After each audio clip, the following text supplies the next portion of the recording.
Welcome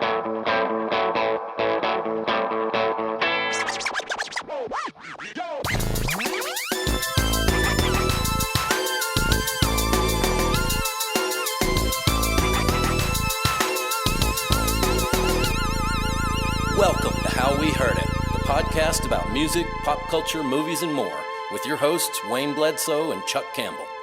Zdrasty! This is Chuck Campbell with Wayne Bledsoe, and This is John Baker.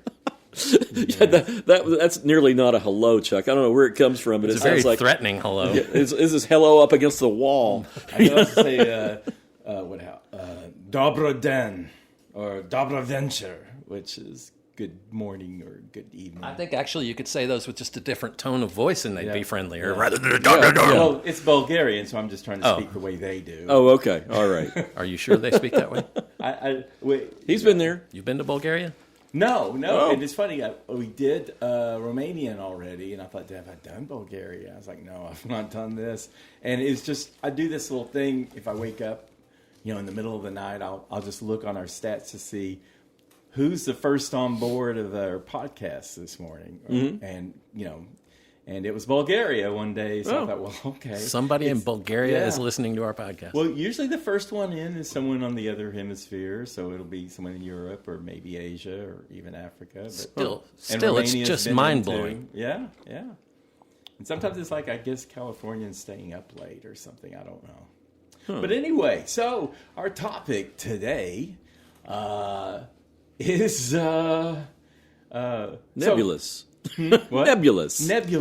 Yes, it's a The guy's record it's collections. an amoeba. Yeah, we just went browsing. We challenged ourselves to go browsing through our music collections and just make notes of our observations and something we want to talk about. And I think we've gone different directions with that. Yeah. Well, I chose to simply pull out artists and albums that I don't think I've ever mentioned before that That's I great. really like and are important to. Yeah. Okay. What about you, John? That's basically what I did. I was just Okay. flipped through the records and then pulled out ones that I was pretty sure I hadn't talked about, but that I really love. Well, how much of your collection did you look at?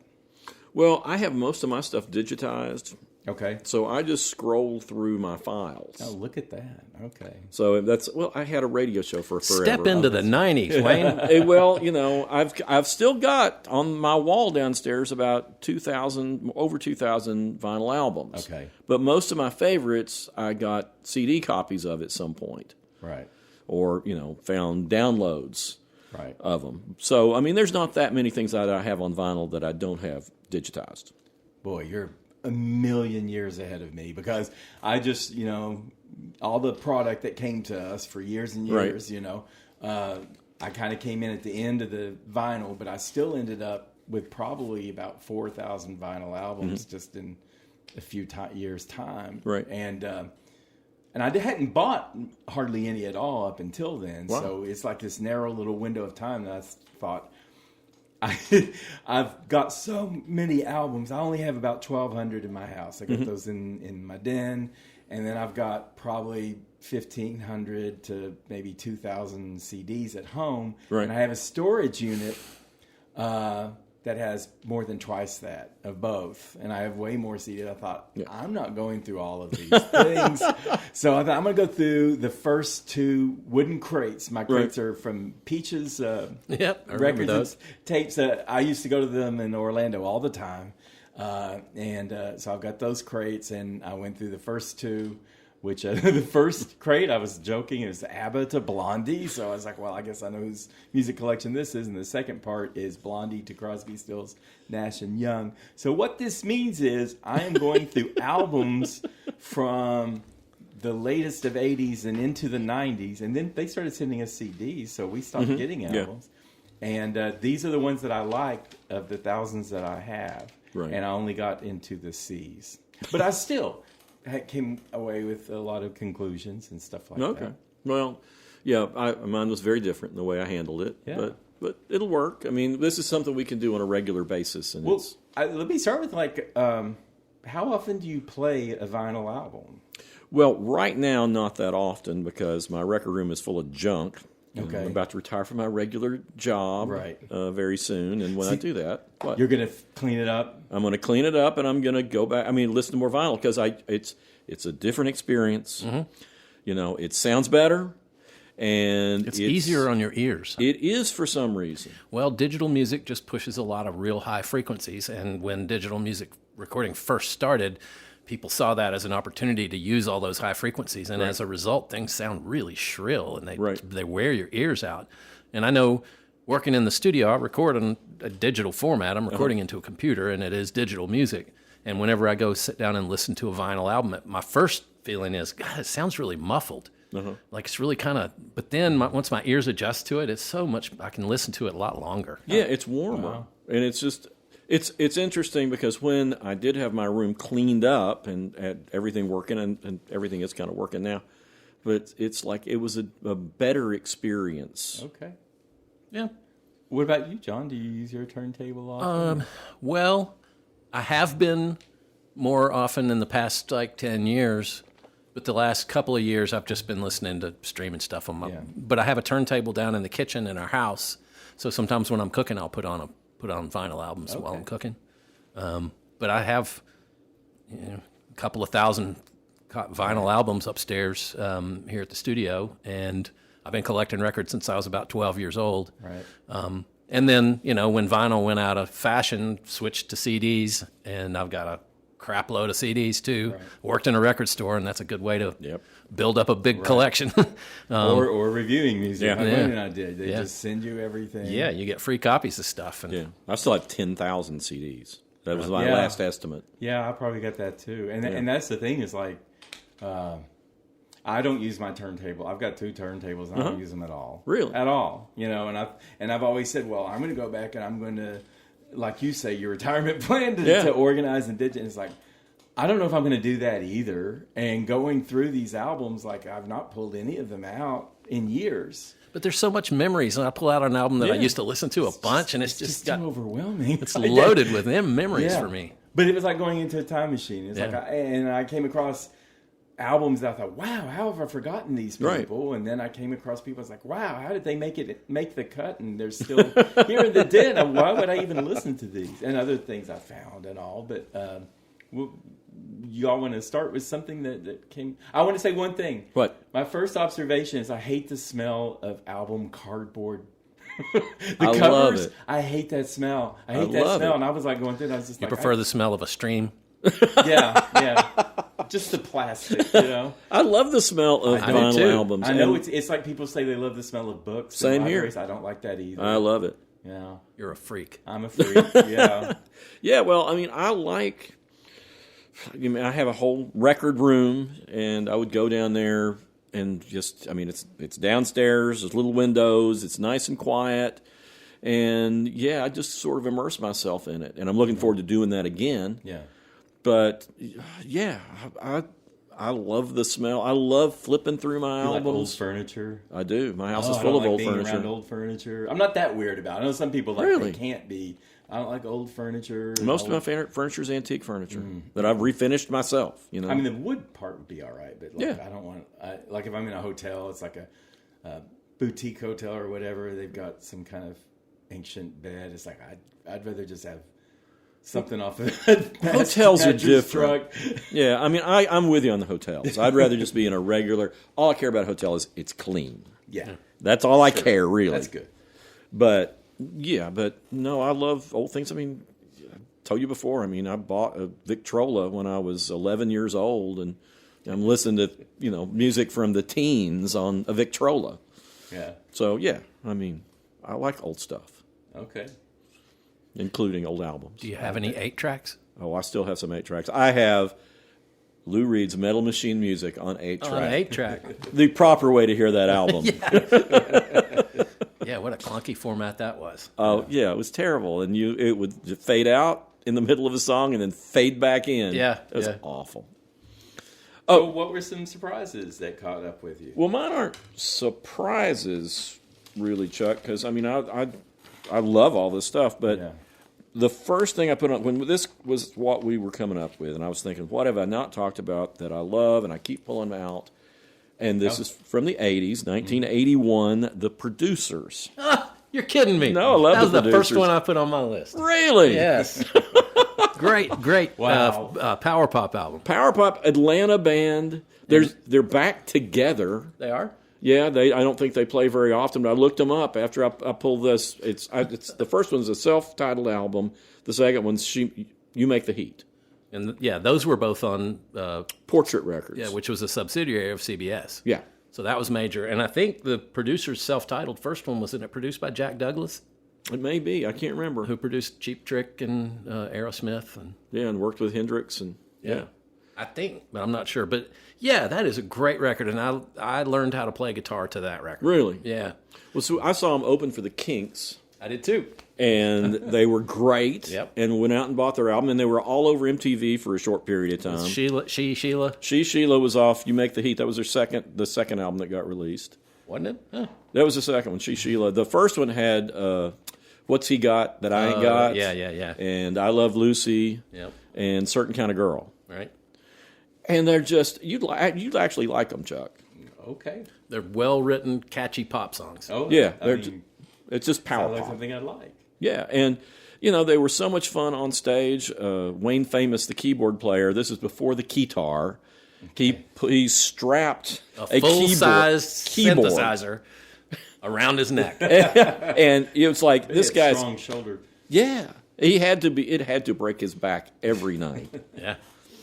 But I think Van Temple, the lead singer, I think he has a Knoxville connection. I think he's originally from here. I think he's from here. Well, I think it's the same family. I grew up next to a subdivision called Temple Acres, and I think that was his family. Oh, wow. But it seems like I saw them open, or they played a show for Saturday Night on the Town here in Yeah, Knoxville. I was there.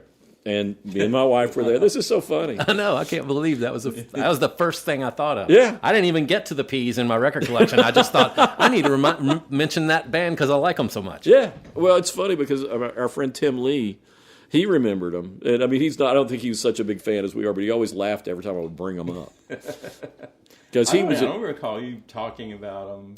Well, by the time, we were together at the Sentinel and hanging out, they had, long broken up or, disappeared. They only had those. Well, I mean, you talked about dead people all the time. You've been dead for generations, so I don't know why you couldn't bring up a group. But it's just weird. It's like I've heard of this band. Uh-huh. I couldn't tell you any songs or what they sound like or anything. But this is that's cool. Well, this was right when my late wife and I first moved out. Mm-hmm. Because 1981, this is the year that we got married. And it was one of those things. Don't give me that look. I saw it. I just put He that shot a together. look over to John. Yes. Go ahead. I was Go ahead. 21. That's great. She was You all 19. were very young. Yeah. But that was one of those bands where we just both felt this connection where it just made you happy to listen to them. And yeah, they were important. I mean, for a long time I wasn't pulling them out, and then they re-released the first two albums on CD, and I ordered that from Japan or wherever they released it, and it was like, yeah, man, I forgot how much I So love many these memories guys. come flooding back in. Yeah, and just we always played them at parties. They're great.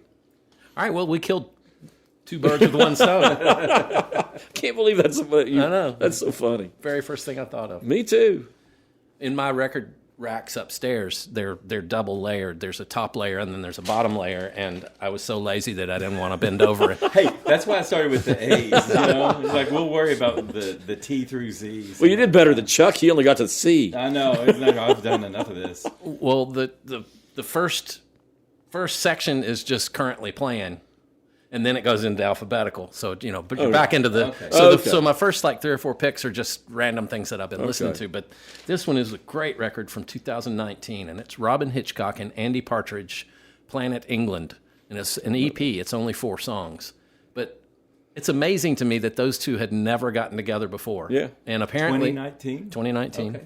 And apparently Andy Partridge just thought that Robin Hitchcock was this kind of weird Syd Barrett, mad genius, and he was intimidated by him. And Robin Hitchcock thought the same thing about, that they were both really kind of intimidated by each other. And it turns out they just really loved each other, and they said they're going to make more. And this album is really good. That's so funny. They're both nice, such nice guys. They're really likable. Yeah. Yeah. Well, what's your A?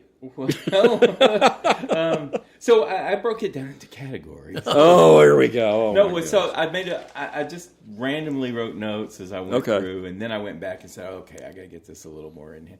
I thought, who were acts that I loved more than I realized? And like I think I mentioned this too, like Adam and the Ants. Right.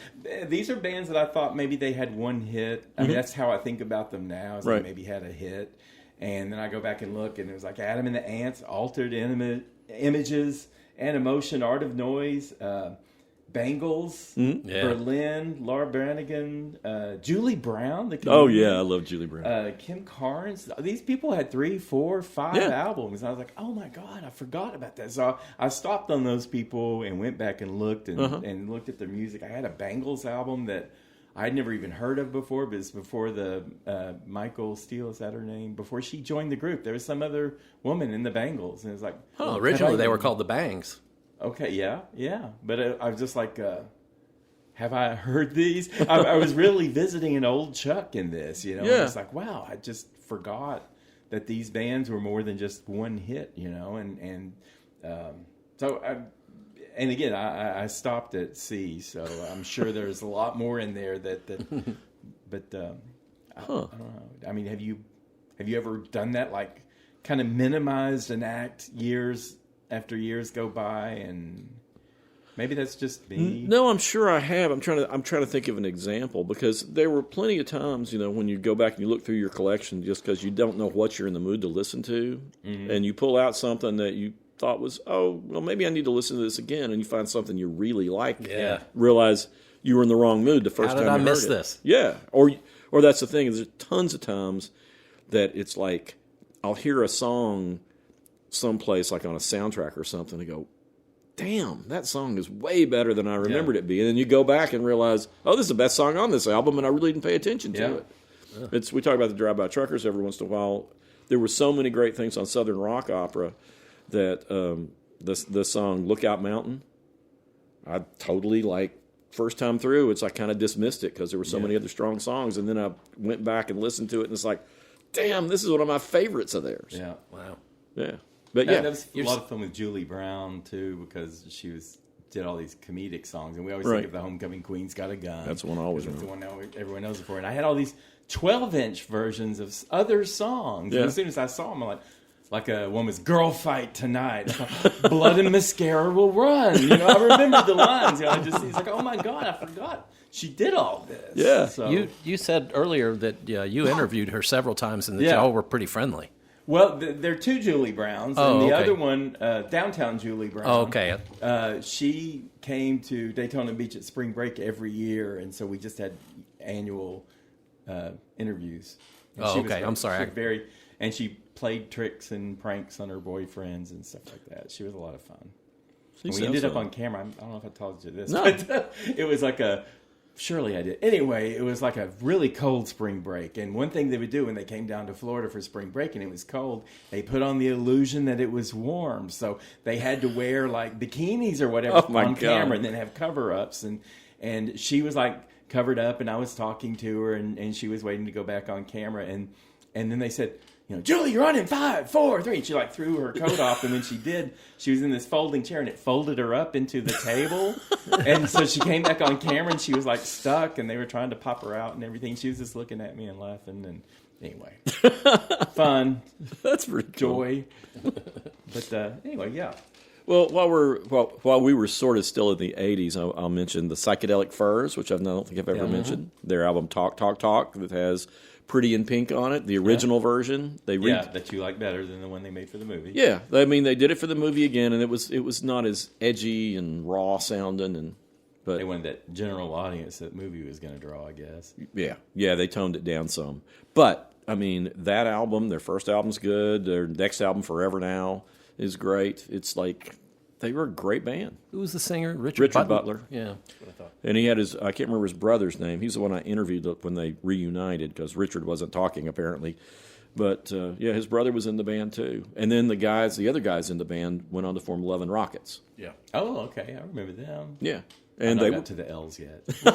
And they were a great band too. But I remember, the whole new wave thing happening, and I liked Elvis Costello and people like that I was already into. But when I heard Pretty in Pink, it was like, okay, this is I can call this my favorite new wave band. These guys are great.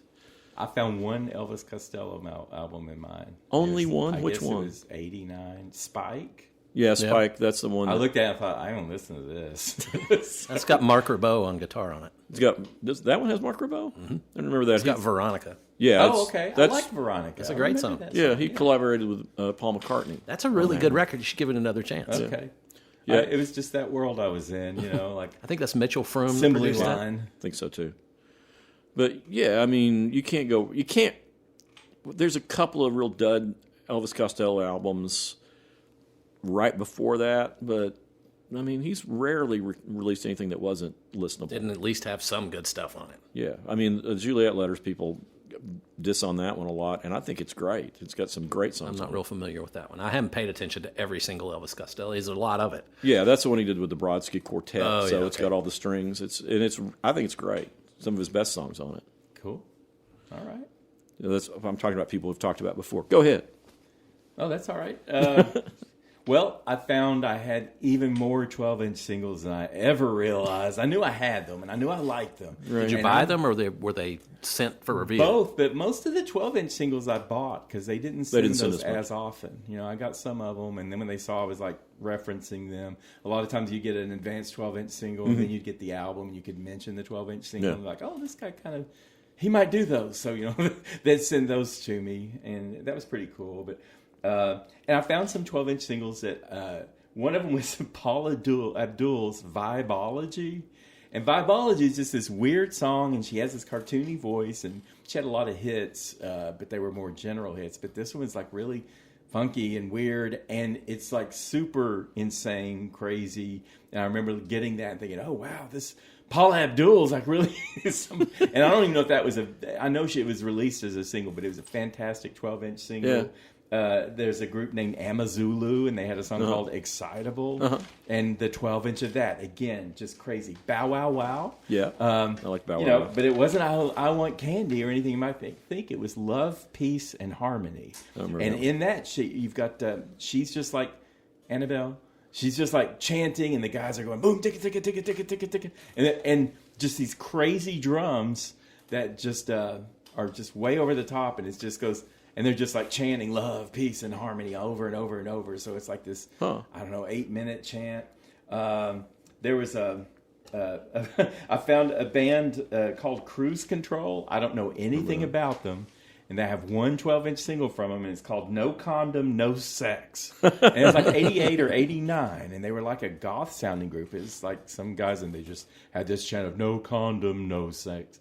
But it was a dance album. And that reminded me, I had a friend who was a DJ down in Florida at the time, and he asked if he could borrow it, and it was a big hit. So he kept borrowing it from me and playing at the club. I mean, I wasn't at the club hanging out or anything. Right. But so that's a song that reminded me of someone I'd forgotten about, and I'd never heard of that band before. I don't think I ever reviewed them. And there was another one. Have you heard of Brian Brain? I don't remember that. I think I've heard that name before. And Brian had a song called Fun with Music, and it was just a really bizarre... Anyway, it was just like this flash of not just 12-inch singles by bands I knew, but just by people I'd forgotten all about. And then like of the ones I knew, I could not believe how many B-52 songs were done as 12-inch singles. Yeah, I remember that. I remember a few of them, but just everything they put out. Including Girl from Ipanema Goes to Greenland. Bananarama, they cornered the market on 12-inch singles, so much so that their song Venus had a 12-inch single of it, and it had like 4 or 5 versions. Then they released another 12-inch single of Venus with like 4 or 5 additional versions of that one song, So just like way overkill. That's a thing that the Beautiful South used to do. They would like release these EPs and then put different mixes of the same song over and over. I've got a lot of those too. But you get like Blondie singing "Call Me" in Spanish, "Llámame." Yeah. And I got Kate Bush singing "Un baiser," infant kiss, but she's doing it in French, so it's "Un baiser d'enfant," And so that's like these just cool, weird anomalies that I like. And Who else? Again, Julie Brown had all those. Book of Love. I've talked about them before. I used to collect these 12 inches like a kid getting candy at home. I would just, and since I wasn't having to buy albums, so much, I felt like almost obligated to spend money on something. So I would snatch up all the 12 inches. Huh. Well, the only 12 inch that I remember specifically going to buy because it was so much, it was better than the single, is Madness's Our House. Okay. Oh yeah. But the whole song has changed because they end the song with, and you can barely hear it in the regular mix, they end it with, something tells you that you've got to get away from it. Yeah. And it's in that same just our house. Yeah. And there's just one voice kind of peels up. Something tells you that you've got to get away from it. And that is, and that line, it's changes everything about the song. It's in the song in the background. You just don't pay attention to it. Right. But then they draw it out, and it's like, oh yeah. Well, you got something? Yeah. Go ahead. 1974 album from Sparks called Propaganda. I remember that. It's a great record. This is the first one that, I'd heard of Sparks, and I used to peruse record stores even before I worked at a record store. I'd just go look at album covers, and Sparks always had great album covers. Oh, yeah. And this one, it's the two Mail brothers tied up and gagged in the back of a speeding speedboat, and they're looking on, and the wake is coming behind them. And then on the back cover, it's them still bound and gagged, but shoved into the back window of a car. And it's a great album cover, but the songs are incredible. And the singer just sings super high. Yeah. It's got a lot of Queen to it. It's got a lot of, I don't know what else to it. It's wildly Did creative. you see the documentary about them a few years ago? It's great. I need to look that one up.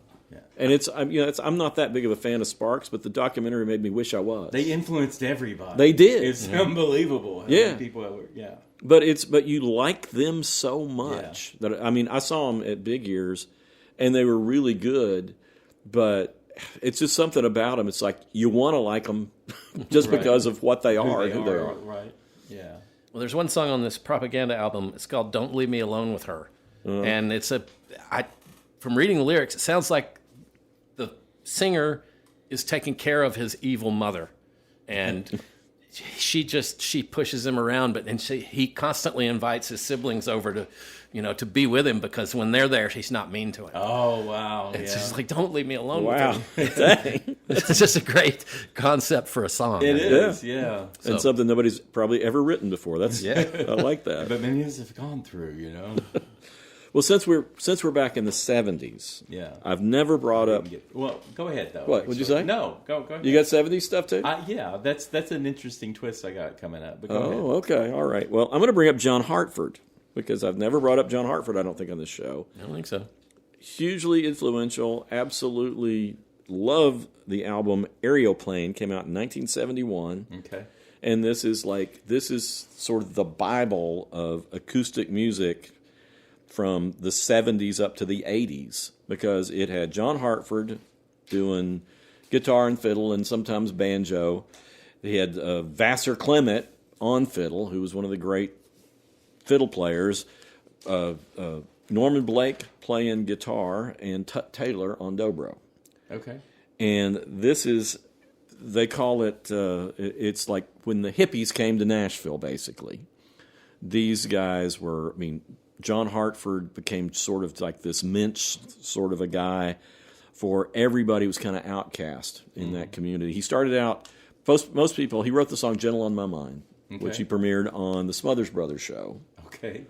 And he became he became the banjo player for the Glenn Campbell show, which was the summer replacement for the Smothers Brothers. But everything clicked on this album. He signed with Warner Brothers Records. He'd released a bunch of albums on RCA, and then he signed with Warner Brothers and got these guys together. And this album is everybody who played acoustic music that I interviewed in the 80s. Oh, wow. They all had this album. They all knew it, and it influenced them all. Newgrass Revival in particular. Right. But Aeroplane. Aeroplane. It's AEREO-PLAIN.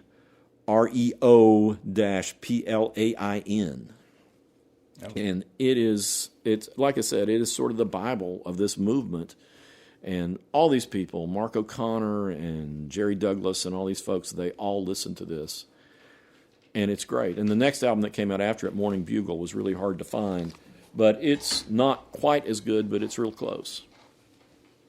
All right. Oh, me. I may have mentioned this album at one point, or we may have discussed it at one point, but it was never a topic. But it's one of my favorites, and it's the Turtles' 1968 album, Battle of the Bands. Great album. And it's the Turtles playing every song, but they are imitating. They've made themselves into 12 or 13 different bands, and they've got different band pictures, and they're all dressed up. Doing pictures. And they're all different styles. There's like fuzzy blues stuff. There's crazy jungle chants. And people don't realize, people think of the Turtles as So Happy Together, and that's a great song. Yeah. It's a fantastic song. Yeah. But there's something really subversive about the Turtles. Yeah. And they're up to some things. Well, one of the cool things about that one of the bands, the Crossfires, which they do a surf song on there, and that was what the Turtles were before they became the Turtles. Oh, really? They were the Crossfires.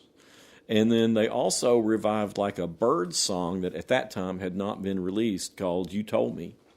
Oh, yeah. Which also was the song that, I can never meet the 3 Feet High and Rising hip-hop trio. Arrested Development? No, before Arrested Development. But anyway, they sampled that song, and that became the song that resulted in a lawsuit so that people who were sampled got to share in the royalties, the songwriting royalties. Okay. And the hip-hop community, of course, was mad because they were having to give money to these folks. Right. But not just hip-hop. There are a lot of people who swipe. Well, back at the time, though, that's what they were doing. Yeah. And this is the first case where someone was forced to pay up. Yeah. For something I can never remember the name of that band. It was a trio, but every time I want to talk about them. De La Soul. De La Soul. That's it. I could picture the album, but I couldn't. Like, Same here. What is the name? Yeah. Yeah, okay. De La Soul.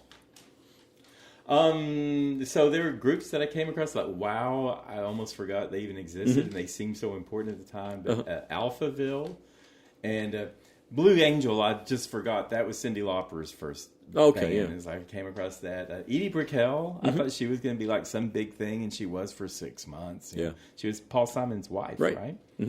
Boy George, oddly enough, I didn't get all the way to Culture Club, so I don't know what I got of them. Right. But there are these Boy George albums. It's like, I didn't recognize a single song on either of them, and I don't think I reviewed them or anything. It's like, wow, he seemed like so important before that. Yeah. Camper Van Beethoven, I love Camper. again. Clannad, which the Irish group, and Crowded House. You know, I got a bunch of Crowded House before, but it's like, oh wow, I just kind of lost that in my brain. Neil Finn can write some songs. Yeah, those are great. Yeah, but my little twist here is I got. So I told you, I've got I had two older sisters, right. And they listened to music. They controlled the stereo, and I didn't buy things, and they had things. And it's a long story, but my sister kind of dealt some of those to me, and I thought, I'm going to listen to these someday, and I didn't. But some of those that I came across that I've got in my record collection, it's old Allman Brothers. Which one? I don't know. Come on. I'm sorry. I didn't. It was like whatever 70s or whatever. They were all in the 70s. All the great ones. I think the dude hadn't died yet. I guess. But they had two dudes that died. Yeah. Oh, yeah. Okay. Well, there you go. Was it Eat a Peach? What's the cover look like? Remember? It was more than one.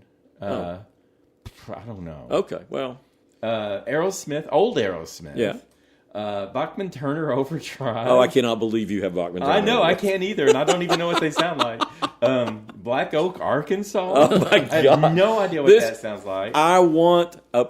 You've never listened to that, right? No. I want a video. We need a reaction video. Of me listening to Black Oak, Arkansas. I want a reaction video of you listening to that. Okay. I have a Black Oak, Arkansas story. I tended bar on Beale Street when Leslie and I lived in Memphis, and we had Black Oak, Arkansas come play our place, and their guitar player came in with a Marshall Stack, which is a huge 412-inch speaker cabinet. They're giant and loud, and the Marshall amp that goes on top is also giant and loud. And he came in and he laid the cabinet face down on the stage, And he said, I have to get my sound, I have to turn all the knobs all the way up, and it's way too loud to be in any room, and this is the only way anyone can stand it. So, and Jim Dandy walked around in fur boots, knee-high fur boots. Yep, he was the lead singer, and they played here all the time in the 70s. They were always coming through, and they were just, there was always a story. They were always a mess. Really? They were always carrying on. I mean, loads of fun, but lots of trouble. Whole lot of Chicago. I've got some Chicago I inherited from my sister. I don't never listen to me them. too. Like old never listened Chicago. To it. Lots of Clapton, like old Clapton junk. I got some old Joe Cocker. Yeah. And there's one old album cover where he's got this weird face anyway. Oh, yeah. And this big hair, and he's like flexing his bicep, and he doesn't even have a bicep. Oh, well, I just laughed out loud. I don't know. You're talking about Mad Dogs and Englishmen. Okay. That's probably his most famous record. Right. It's like 3 albums. I don't know. It's either 2 or 3. I can't remember. It seems like that one may be 3. Okay. But yeah, that's the one where Leon Russell, he like his band quit, and Leon Russell created a band for him. Wow. And there was a documentary film that was going to be made on this tour. Mm-hmm. And Leon Russell basically pulled his fat out of the fire for this thing.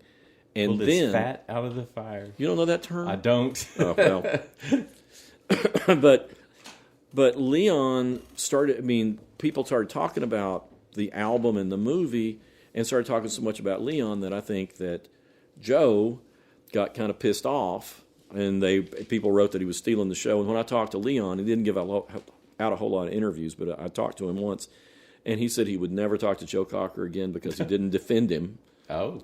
Because everybody was saying he stole the show and acting like he did this stuff on purpose. It's like, I really saved that guy. Right. And he had no appreciation after the fact. Right. But anyway, it's a great album. Okay, sure. I don't know why it's in my den. I don't know why it's not out in the storage unit, but okay. We could do a reaction video. I just think we need to do a whole series of videos of you listening to the albums in your collection that you haven't heard. There's Crosby, Stills, Nash and Young, and then I think this has to be a joke. I've not even heard you mention, but the album cover itself looked like a joke. I didn't look them up. I don't know if they're even real. Which one? Country Joe and the Fish. Of course they're real. Whoopee, we're all gonna die. Yeah. I saw that cover. I wrote, "Is this a joke?" Which album was it? 1970, whatever they had out in 1970. Well, that would have been after the Fixin' to Die rag stuff. It's not electric. So this, I don't remember. I feel like that's a name I would remember you talking about if you ever mentioned them. I've probably mentioned Country Joe McDonald before. Okay. But I doubt I'm sure I've mentioned them in a review comparing them to somebody. Okay. But they were at Woodstock. Well, what's the Fish? I mean, what's the deal with that name? I mean, just a name. Just the name of the band. Okay. Country Joe and so there wasn't really a Fish. It was just like the band. The band was called the Fish. Okay. Yeah, but it was like. Oh, okay.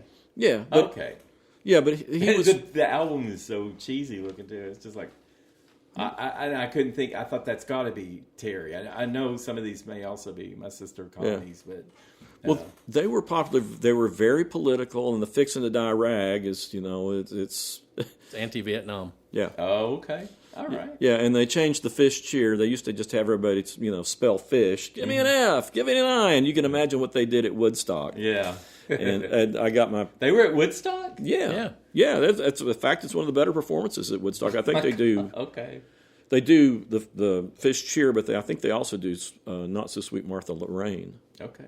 But it's funny because I got my parents. I was 10 or 11 when the Woodstock movie came out. And I got my parents to take me to it at the drive-in because they wanted to spy on my sister because she kept going back to this. And they wanted to find out what was going on. And I remember sitting in the car, looking across the back seat, and they do the Fish cheer. And my mom goes, "This is the dirtiest movie I've ever seen." What's dirty about that? Well, they spell F word. A different F word. Oh, okay. Yeah, and then it's probably in that same period of time they start showing all the nudity. Oh, yeah. So the one I should listen to of all that is Black Oak, Arkansas. That's the one we want to watch you listen to. Okay. I'm not saying that's the one. This is all pretty much classic late 60s, early 70s rock. Yeah. That you inherited from someone. Yeah, my sisters and maybe their friends, because I don't know, and they didn't have, they, like most of the world, they don't have stereo systems anymore. Yeah. So yeah,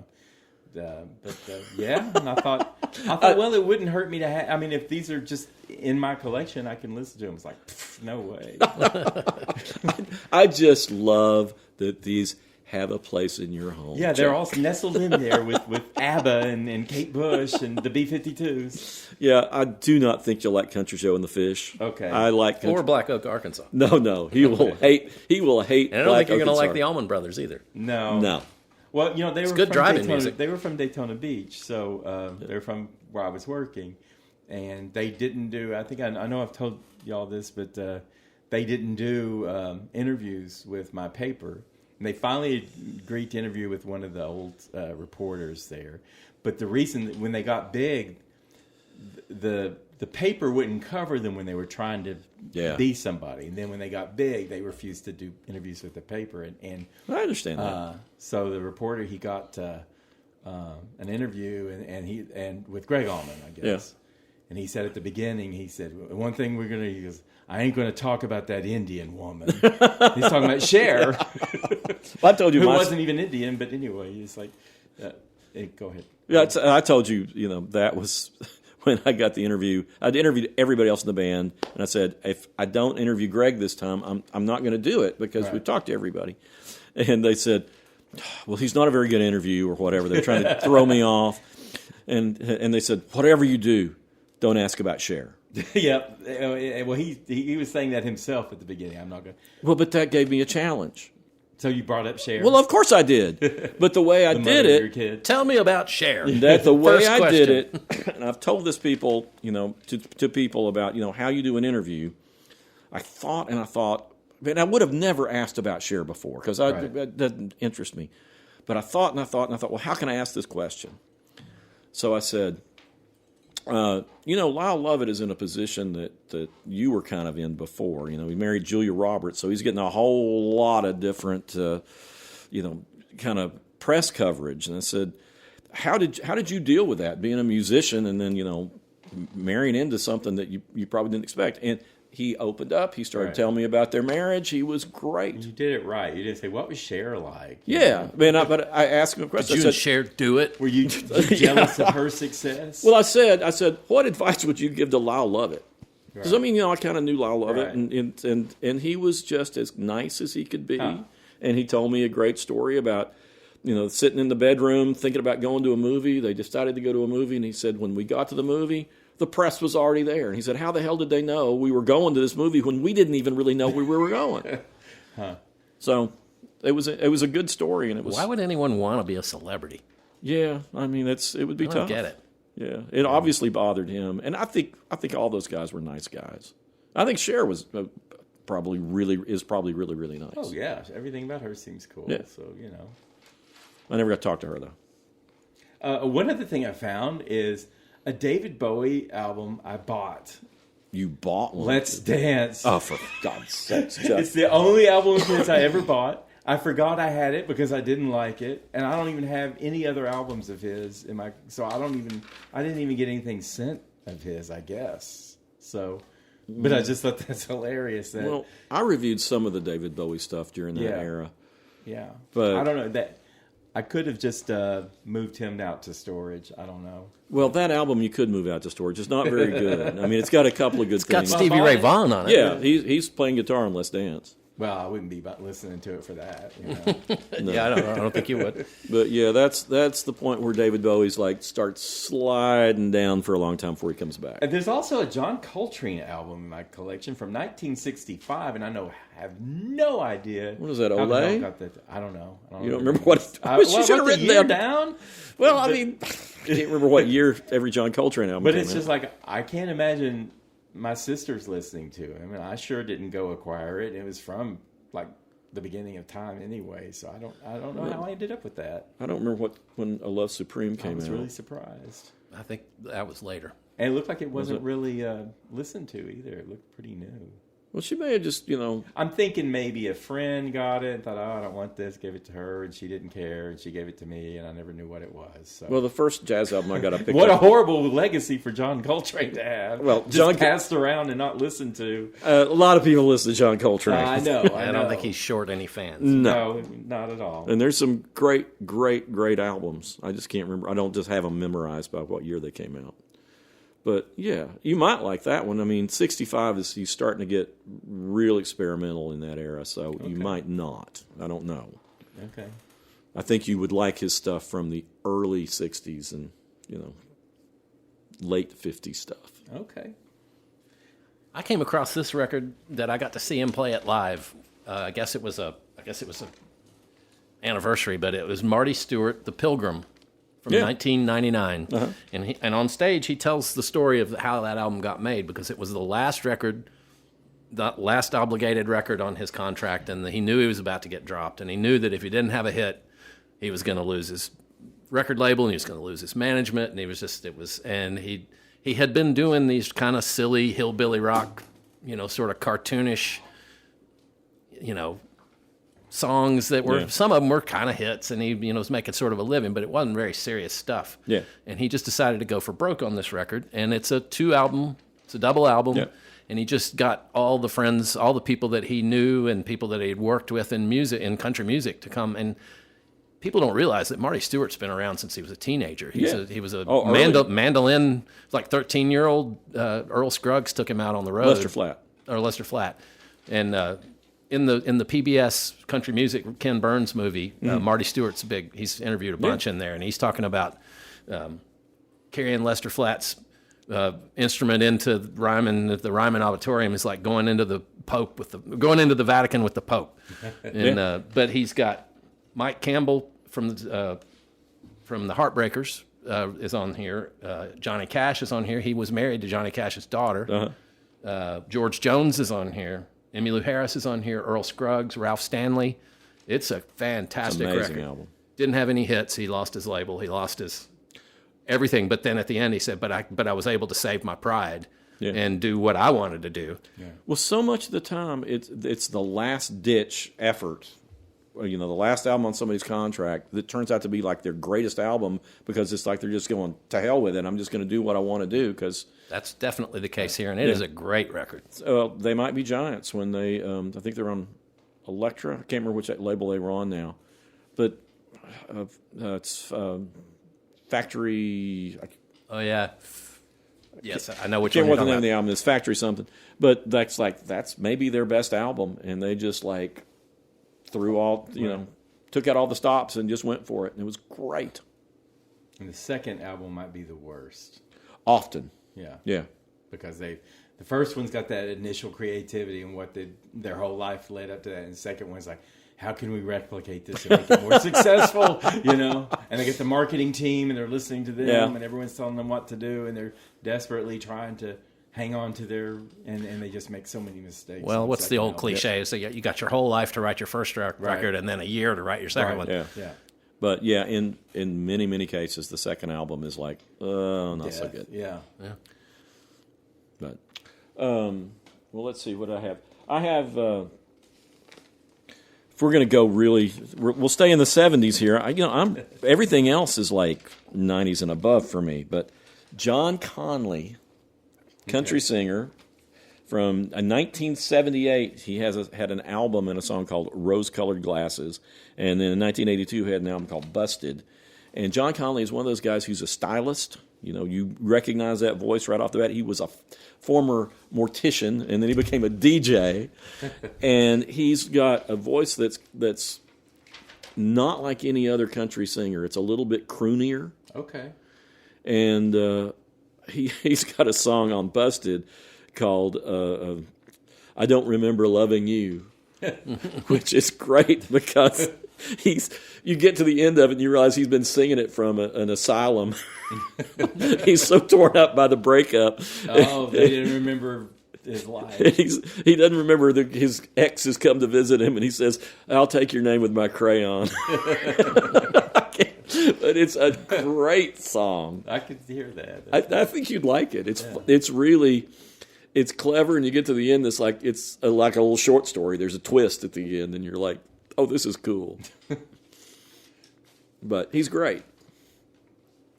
Well, I came across this record, and I just dearly love it. It's a classic rip-off of the Yardbirds, and it's Count 5, Psychotic Reaction from 1966. And the album cover is amazing. It's all the guys in the band, and they're wearing capes, and they're looking down into a grave. The picture's taken from inside the grave looking up, and they're looking down into the grave. And there's pictures all on the back where they're wearing capes and looking evil and everything. And they're like 17 years old. They're just kids. But Psychotic Reaction is just the greatest song. It's got a fuzz guitar part on it that just kills. Fuzz guitar. Yeah. Believe it or not. Yeah, and it builds up. About to have a psychotic reaction. Yeah, the Ramones covered that. A bunch of people have covered that song. but Ramones did a great version of it. Well, in that, while we're here in that same thing, I came across this other album by The Left Bank. Yeah. Walk Away Renee. Yeah. Which is just full of great songs. It's Baroque pop from the 60s. I know Walk Away Renee. Yeah. There's another one called Pretty Ballerina that you've probably heard too. Okay. And man, they're just there's strings and harps, but the songs are great. It's not too precious. It actually has a little rock to it. Yeah. Yeah.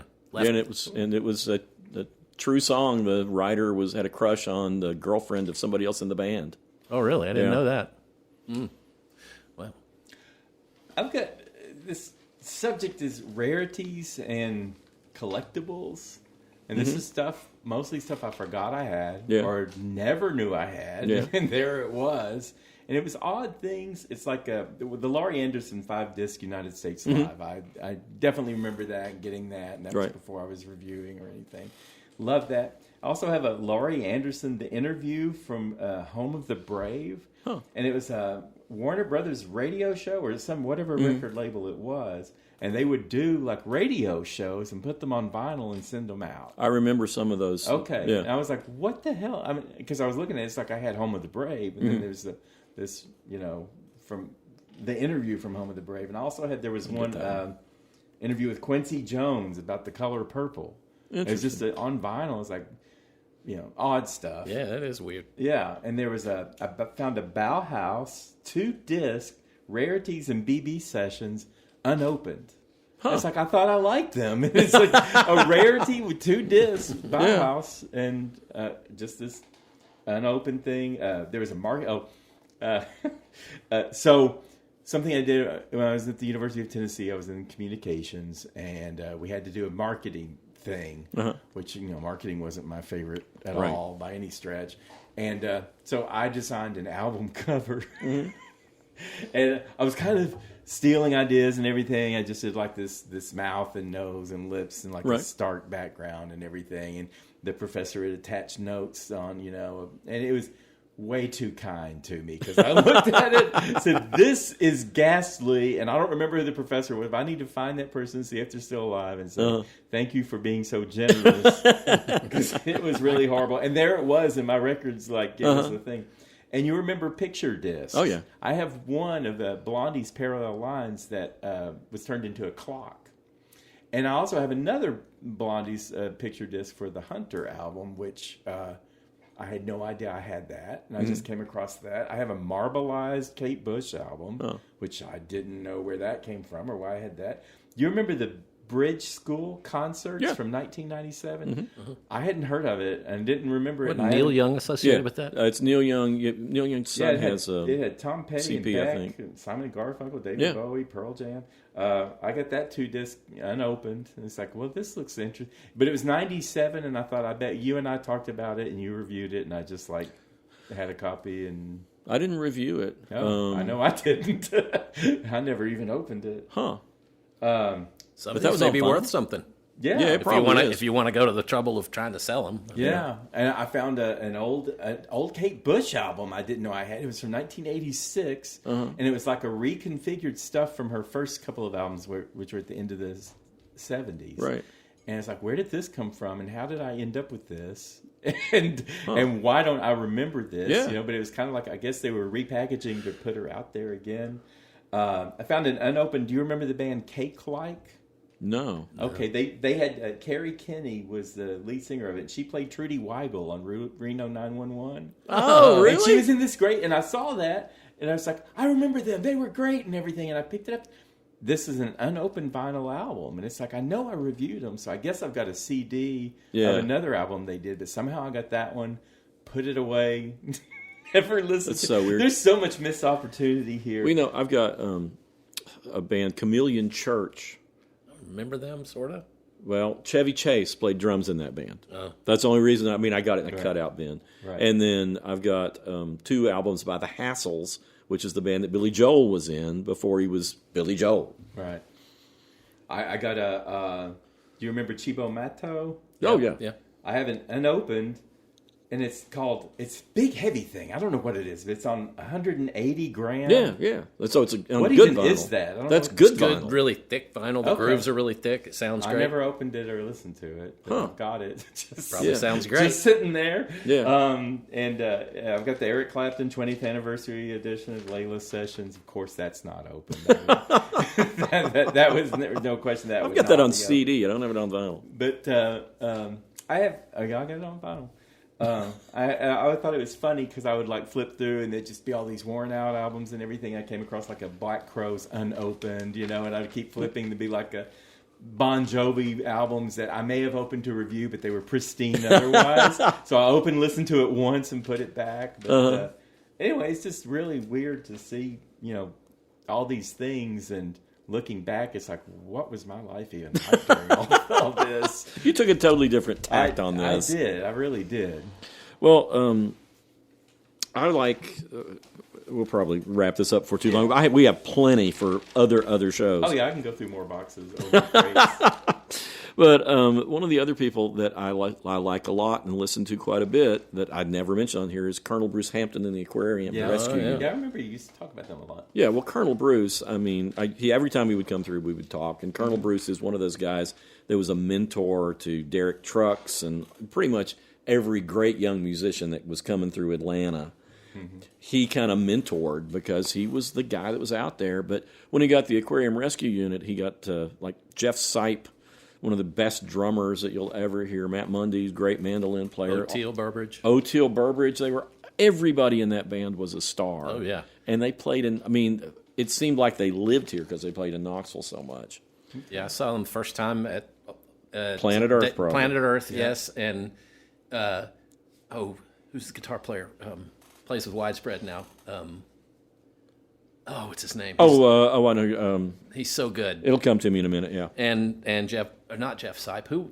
Jeff Sipe was the mandolinist, wasn't he? No, that was Mundy. Matt Mundy was a mandolinist. And so, I can't remember. Herring. Jimmy Herring. Jimmy Herring's Yeah. guitar player. Amazing guitar player. Yeah. And Matt, I don't remember his Mundy. last Mundy. They stayed on, and the band took a break, and they stayed on, and they kept playing with each other, and they completely detuned their instruments all the way out of tune, and just kept playing against each other, just atonal noise, and played like that, just soloing back and forth, detuning, retuning, and tuned back up right in time for the rest of the band to come back on. Gosh. That band was incredible. Oh, they and were Bruce, the first time I met Bruce, Chuck Burnley, who was a promoter that ran Planet Earth and other things, he had us go to lunch together. All three of us went. And it was so cool because Bruce he's a total music nerd, but he was out there. He was super smart. He could ask you a series of questions and tell you what day you were born on. One of those guys.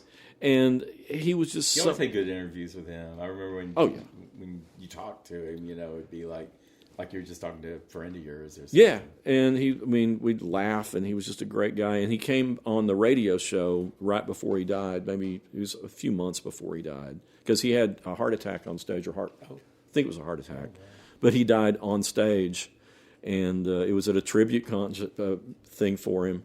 And it's I'm sure Bruce loved the way he went. Yeah. Yeah. Because, he loved all these musicians. He loved being on stage, and it was nice to see him appreciate it. Yeah. I was just on my bike ride today thinking about musicians that died on stage, and I forgot about Colonel Bruce, but I was thinking about Sandman, the guy from Morphine. Yeah. His heart just exploded on stage. Oh. Wow. And then Jackie Wilson, same thing. Yeah, Tiny Tim. Oh, he died on stage? I think he had a heart attack. It's video of it. He just falls over. It's very sad. Well, but you got to think, if you die doing something you love, Yeah. isn't that a good thing? Yeah, well, with Bruce, I think somebody else was performing and he was sitting watching. He was when he came on my radio show the last time, he was not in good health and he couldn't perform. He had just done a show and he was really, really tired.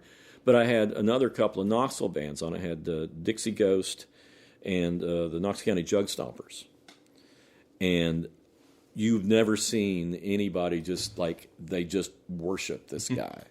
Drew Fisher, who's over the Jug Stompers. It was so much fun watching him be able to talk to Bruce and just kind of fanboy out. Right. But Bruce was an amazing talent. He did stand-up comedy for a while. He was in the Hampton Grease Band, which is always pointed out is the worst-selling album of Columbia Records history. Because the fourth Grease. Yeah, Grease. Oh, okay. Yeah. Not the country. No. No, Well, I think that probably was a factor. I don't want to hear a Grease band. Well, but they had like the last song on that album. I think it was the last one, and it takes up like a whole size, a double album, and it's the band playing music and Bruce reading a thing for the Tourism Commission of Halifax, Nova Scotia. It's fun and crazy. I got two quick ones. Okay. One was one of my very favorite albums back in the 80s, and it's it's actually 1979, which I think was a great year for new wave rock and roll. Yeah. But it's Gary Newman, The Pleasure Principle. Oh, yeah. Okay. It's just a great record. There's not a dud on it. It's funky and antiseptic at the same time. It's like really clean. It's really clean, Easy but to it's pull funky. off. And he's obviously trying to kind of sound like David Bowie, and he's continued to put out great records. He's still putting out great records.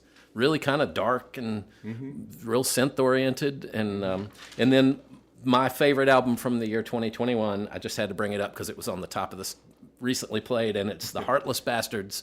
And the name of the album is A Beautiful Life. And the lead singer, Erica Winterstrom, they've put out 5 or 6 records. They're originally from Ohio, but they're from Austin for the past 15 years. Okay. But Erica Winterstrom is the singer, and she's basically the band kind of interchanges. She's got a few players that play with her regularly, but this album is just so beautiful. I think she went through some mental health issues or maybe some substance abuse issues, and the band didn't record for like 8 or 9 albums, years, and this is their first album back since then, and she's so sensitive to the world and everything. Right. And the title track, A Beautiful Life, she sings, "It's a beautiful life if you let it be." Oh, cool. Which I think is a great notion. Yeah, it's good sentiment. Well, this was an interesting topic. I think we could do part 2. I think we could do easily. Lots of, listen, I'm only into the C's and only of the vinyl and only of the vinyl that I have at my house. Yeah. So I could probably do kind of reminds 20 me more issues of this thing. You know? Oh yeah, well this is a good space filler and it's interesting, I think. Yeah. Different topics.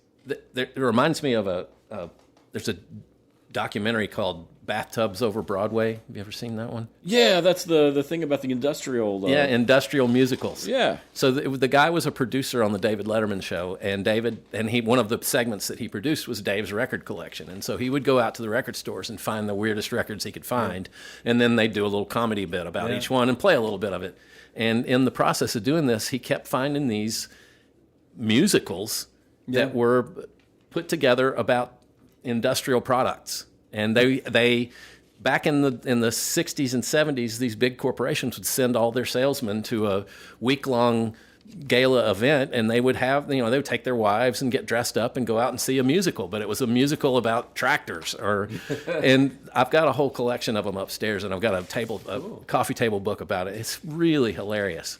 I don't know. One thing else I notice is so many movie soundtracks. Oh yeah, we used to get those all the time. So every movie Constantly. that came out had a soundtrack, and musicals too. It's like, wow, I never reviewed these things, but just like any movie and every movie, just I couldn't believe some of the just garbage soundtracks. But I guess people would run out and buy those things. Well, yeah. I mean, there was a lot of times I that. don't know you see much of that anymore. I don't know. Well, it's so different now. I Yeah. mean, nobody's buying. Yeah. People aren't buying the albums necessarily.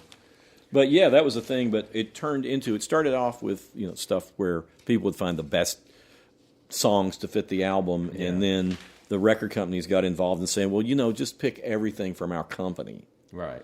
Well, I mean, you had things like Saturday Night Fever, yeah. And that was like before this, but people were like, oh, if you tie these two together, you can have a huge double hit with music and movie, and they're much more independent now than they used to be.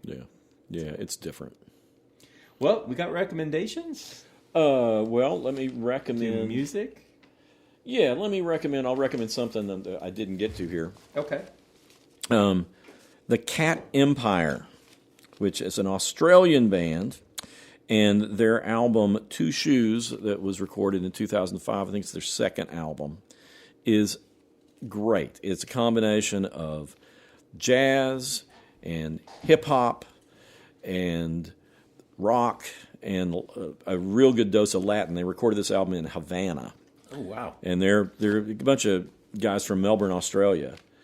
And it's one of those things. Why would guys in Melbourne, Australia be in Havana? Were they doing Cuban music? Or? Well, there's a lot of Latin influence. There's a song on it called Son y Sombra that is one of my favorite instruments. Well, it's almost instrumental. They have like a sort of a thing sung in Spanish, but you're just paying attention to the instrumentation. I can't remember the name of the piano player, but the piano player is phenomenal on this song and this whole album.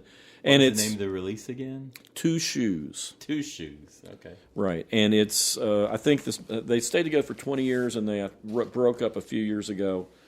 But they're one of those bands that they were big in Australia. They weren't hardly anybody heard from them here. They played at Bonnaroo, and I missed them. And everybody at Bonnaroo, after they played, was talking about their show. And girls were taking their tops off and all this other stuff. Hate to have missed that. Nothing like good music to make a woman want to take her top off. It's exciting and fun music, and I'm so happy I've just got to take my top off. Let the girls out. Yeah, but it's like one of those things that I was always kicking myself because I don't remember how I missed it, but I missed it, and it's like then everybody was talking about how great it was. Every music festival's that way. You find out after the fact that someone was like, "Oh, you missed that." Well, I mean, I've seen everything happens. It's what's his name? The comedian. He would always say, "Why does everything good happen at a party 10 minutes after you leave? You should have stayed, buddy." Well, anyway, Two Shoes by the band Cat Empire. Okay. Well, mine is coming from my list of records that I picked out, but it's just such a great record and this is the special edition. This is the vinyl reissue of Tom Petty Wildflowers. Oh, yeah. And it's a 12-album set. So it's got, let me find one. It's got the original album, and then it's got another one that's the home demos of all the songs. Mm-hmm. And then there's a whole album of extra songs that didn't make it on the album, and they're all great. Mm-hmm. And then the last album is live versions of every song on that album, and they're great. And it's a whole weekend's entertainment. The box set of Tom Petty Wildflowers. It was reissued in 2020. Great album. All right. Well, this isn't related to our topic so much, but I was listening to Exotica, and I've mentioned this band before, and it was recommended by YouTube when I was listening, and it's the Waitiki 7, and it's called New Sounds of Exotica, and it's a band that formed. The Exotica lounge music had a big revival in the 90s, and they formed kind of after that, like in 2003, formed in Boston, but by two Hawaiian guys. And again, it's New Sounds of Exotica by the Waitiki 7. This album is from 2010, and they really capture the spirit of Exotica music. And they do have some, they're a jazz band, so there's some little tangents that kind of go more into jazz territory. But they have all the things you want, and the vibes and the animal sounds and all of that. And of course, they won me over because they have an overhaul of Martin Denny's Hypnotique. They have an overhaul of that. It's kind of stirred into another song they call a Baihio. and then they do a straight up cover of Denny's Firecracker, which is kind of somehow it's samurai oriented. I don't know how. There's some Asian influence as well as Polynesian and Exotica, but and then they just have this intense drum solo that they pull into that. Anyway, it's got a lot of personality and range, and it has primarily Exotica roots, but it's modern, and it's got some elements of modern, and it goes everything from there's a similao, which is a lot of percussion, and just like an overload, like a comical overload of humans and animal sounds, just like you're in some Grand Central Station or something full of animals and people, but. And it ends with this really awesome song called Sweet Pikake's Serenade, which I believe is an original from them. And it's just this very lush and unhurried type song. The best cocktail songs in Exotica usually are a little dialed down. And it's got this, it's swept along by a brushed rhythm. So anyway, they're great. The Waitiki 7 from Massachusetts, of all places. 2010 New Sounds of Exotica. Cool. Well, movie-wise, I'm going to go back to 1977 with a German film by Wim Wenders called The American Friend. Okay. And it is a great, great movie. It's when Sarah and I first started dating, it was I'm sorry, what was the name again? The American Friend. And when's it from? 1977. And it is about a man who finds out he has terminal cancer. And he is recruited by basically the German mafia, the organized crime group, to become a hitman because he wants to leave something. It's kind of a correlation to Breaking Bad.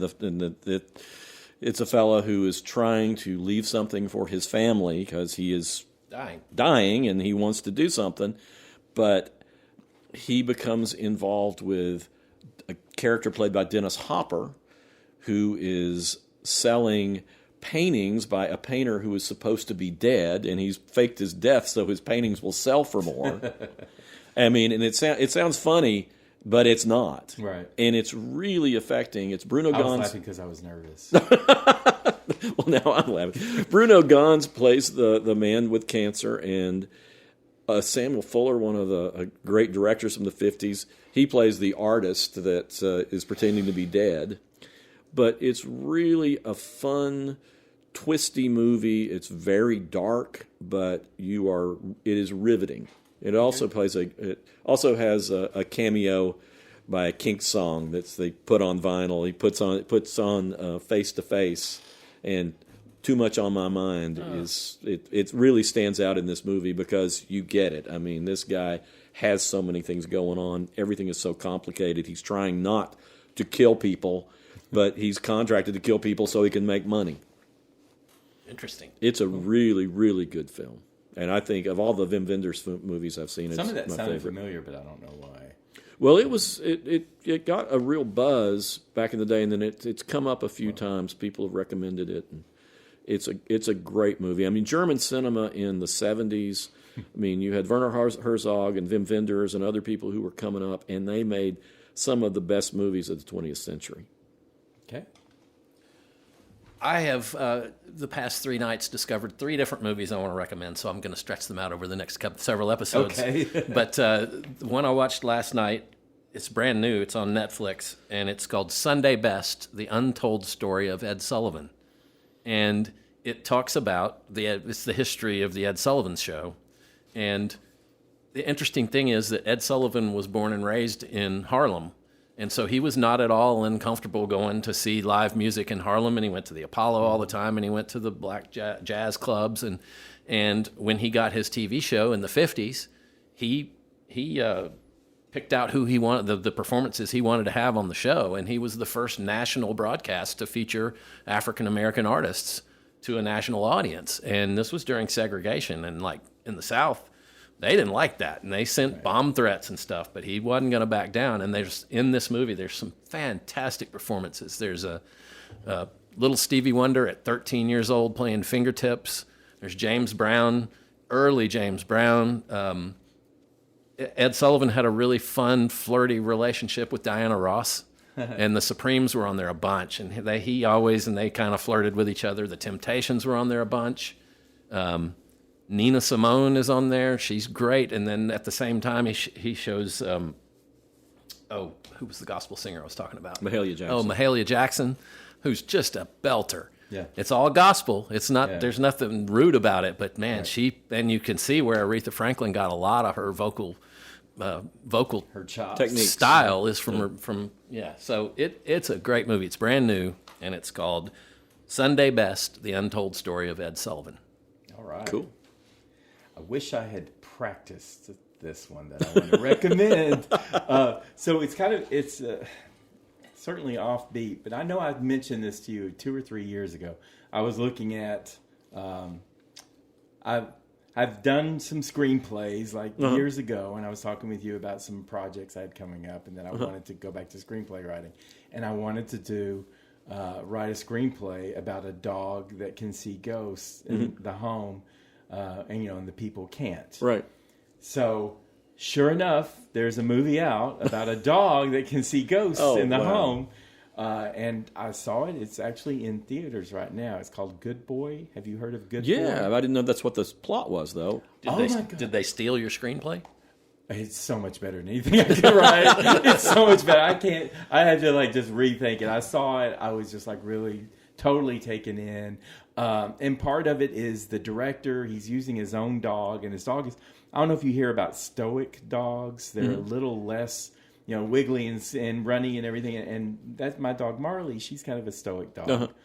Just meaning that, she's playful and all of it, but she'll stare down the hallway or, at something on the wall. Just a little calmer. And it's like she's processing stuff in her mind and everything. It's like she's trying to figure stuff out. This dog that he uses is named Indy, and it's his dog, and it's a retriever. It's actually a Nova Scotia duck tolling retriever. Never heard of that breed before, but it looks like a golden retriever kind of. And it's got the little perky ears and everything. Got a face similar to my dog and all that stuff. But this dog, and the whole story is told through his eyes. Well, not through his eyes, but, from his perspective. So the people in it, there aren't that many people in it, but you don't really see them in their faces that often. You see them, waist down and all that. But this movie, beyond just the fact that this dog is an adorable dog and so expressive, and, and you could just see his little mind working and everything. It's a scary movie, and it's an emotional movie, and it's extremely atmospheric. It's not it's kind of like a horror film, but he's got this owner who is sick, and the guy's younger. His owner is, he's like 30s or something. He's not an old man or anything, but they end up having to leave his apartment because he can't afford to stay there anymore, and he moves into his dead grandfather's house, and it's just decrepit, and it's it leaks, and he's always having to start the generator and everything. And I don't want to go too much into it, but the dog just has so much. There's just so much there. And if you're not a dog lover, you probably won't get it or anything. But if you've got any kind of dog like this, because the dog I had before was kind of stoic too. Banshee, my German Shepherd, you remember her. But just for an example, when they get to this house, this poor dog is just constantly trying to protect his owner from something he can't see. And I guess one of the best things is early on, they get to the house, it's pouring rain. The guy gets out and says, Indy, stay. So he stays in the car, and Dad goes walking up to the man goes walking up to the house, and the dog turns around, and there's just a black figure standing behind the car. And it's just like this shadow of, and it doesn't move or anything, and you just have the dog staring at it. And that's what they do. They just stare, and they're just trying to figure it out, and he's just staring at it. And the dog restlessly goes through the house, and he'll see things, and he's having nightmares, dog nightmares about stuff that could have happened, and it's just all. And you're watching the dog nightmares? Yeah, you see the dog's nightmares, and you see the dog wake up, and it's just so inventive, and and I just. Naturally, I'm going to care more about a dog than a person in a movie, so I'm down with that anyway. And just the how devoted dogs are to people. Right. And this man, he was going through he was broke and really sick and all this. So he wasn't the best dad. He loved the dog, but he would have problems, and the dog was just trying to protect him from things in the house and stuff. And it was I don't know, it's just really just emotional and and like I say, it was very atmospheric, and I thought, this dog's a way better actor than Dakota Johnson, or even Timothy Chalamet or anything. And I saw after the fact, I saw people were really trying to they want to give this dog an honorary award because of how just and it's a lot of course the direction. The dog doesn't know he's in the movie, and the filmmaker, it's Ben Leonberg. I didn't mention that he's the director, and it's his dog, and he spent 3 years recording all these scenes over and over to get his dog's right reactions and what the dog goes through and all that. But it's When's it from?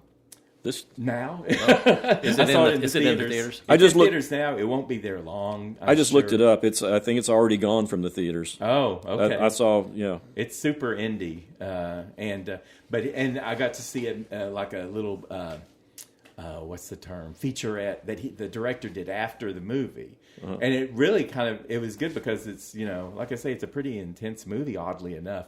But and he's just talking about making the dog, and you see his dog, and they were showing you the scenes that they were making, and how his dog is just, he was describing his dog, just being kind of a more pensive dog than a lot of the dogs. That's great. Yeah, it is a great movie, and if you feel strongly about dogs and everything, then definitely you want to see it. And like I say, it's scary. It's not a traditional horror film, but it's a scary movie. I definitely want to see it. It's an emotional movie. Yeah, I saw it. I was looking to see if we would see something at the theaters last week, and I saw it. Yeah. It was there. I think it was Downtown West that where you saw it. And it's like... No, I saw it at Pinnacle. Pinnacle, okay. I didn't know anything about it. Yeah. Other than, I saw it was out there, but now I definitely want to see it. Yeah. You see a movie called Good Boy, and you're thinking, oh, it's a cartoon movie, and then you see it rated R. And it's really short. It's only like 75 minutes long. Really? But you feel, the length of it. And there's a lot of just long scenes of watching the dog trying to figure out what's happening.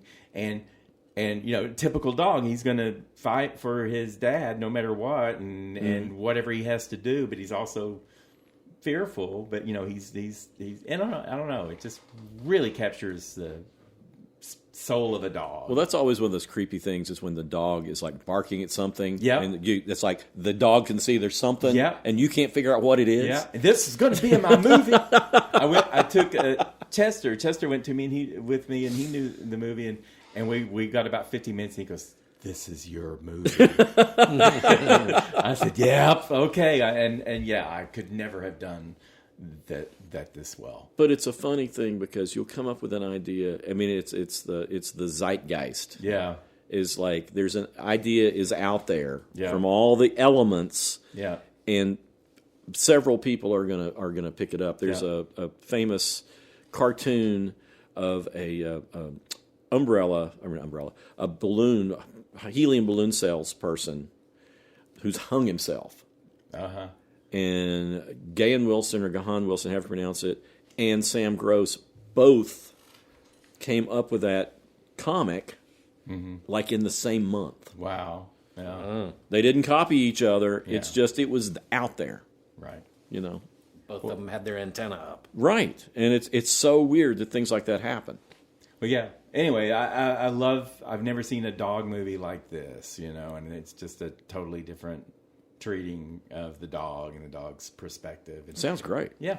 I thought it's fantastic. I know some people may get bored or may think, why are we watching? Yeah, but you don't have to be bored for long. Yeah. You don't have to be bored for long. Exactly. Well, it said that you can rent it at home, so that's probably what we'll do. Oh, okay. Cool. Yeah. All right. Okay. Well, we're done here, and we'll probably come back to I don't know that subject. we're done, but we're done. I've got tons more I could talk about. I got a bunch Oh, more. me too. I got, just, 10,000 more things to go through. You're going to have to go to the storage space at some point. Yeah. Oh, boy, never. I had such a big plan for my whole retirement, how much fun that's going to be. It's like, I don't think I can. I don't think I can do this. I don't see myself having the kind of time to do all that. And I used to dream of having a YouTube channel because I know some people, they'll just put songs on there. Yeah. And I thought, I could do that. And I could share all this great music. Uh-huh. Sounds like a lot of work. Yeah, it's like, I don't know, if Wheel of Fortune is on, I don't know how I'll this is going to be Chuck's Matlock. It's going to be Wheel of Fortune. I got to go watch Wheel of Fortune. I can't stay here with you. I don't want to miss Vanna. All right. We'll Wait, before we go, okay. You have a turntable upstairs, right? You have stereo set up. Okay, I think next week, after we do this, we go upstairs and you bring your Black Oak, Arkansas album and we video Chuck reacting to Black Oak, Arkansas. Yeah. No we'll video. put that on video. YouTube. You can watch my reaction. No way. Come on. Way. I'll listen to it in front of you for the first time, but I don't want video of me. I'll be so self-conscious of that you won't get a genuine reaction anyway. Okay, y'all, thanks for joining us. Follow us. Send us emails. Send us emails at howweheardit@gmail.com if you got any ideas or feedback. And if you want to come look through our record collection. If you want to look through our record collection, yeah. And vote for watching Chuck's reaction to Black Oak, Arkansas. I'm not giving up. I'm not giving up, Chuck. Okay. I think there may be more than one Black Oak, Arkansas 2 album. Well, we're going to get the one that has Go Jim Dandy on it. What name am I supposed to... What? Whatever that has the song "Go Jim Dandy" on it. That's the one I want you to hear. Go Jim Dandy. Oh my God. Okay. All right. We will talk to you all later, and thank you.